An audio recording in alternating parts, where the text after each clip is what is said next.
When I work with clients, it is a real privilege to be let into that inner space that is so private and so tender and so guarded.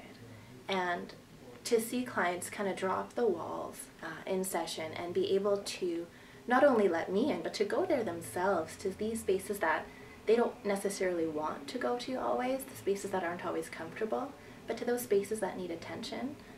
It's a really profound thing to get to witness that. And so I think a privilege of therapy is just getting to come alongside and participate with clients, to be that person in the room, almost like the person holding a candle in a dark space, to be the one to kind of help light up that maybe scary inner space is a really big privilege of therapy. That idea of holding a candle in a dark space can really reduce the fear of what it's like to be in that space.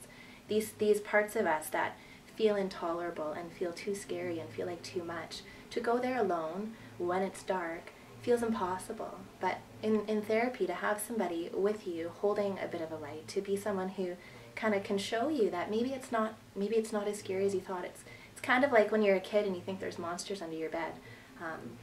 When you're there all alone, you get really scared and you think, oh my goodness, there's a monster, it's going to get me.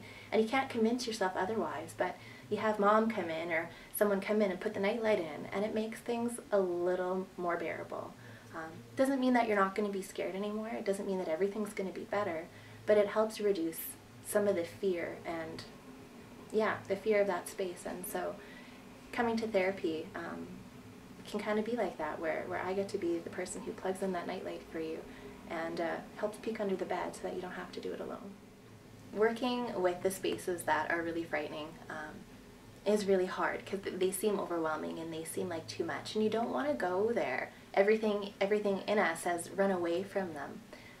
But it's kind of like in The Wizard of Oz when Dorothy and her friends get to Oz and they hear the wizard and they're a bit terrified and they don't know what to expect, and he sounds big and he sounds scary and powerful. And then they realize that behind the curtain, it's not a big and scary guy at all. It's a teeny tiny little man. And there's really nothing to be scared of. And so therapy is kind of like peeking behind that curtain and really discovering that the things that we're scared of may actually not be as scary as we thought. The things that seem like too much when we're all alone in community with somebody to go there with doesn't feel so threatening after all.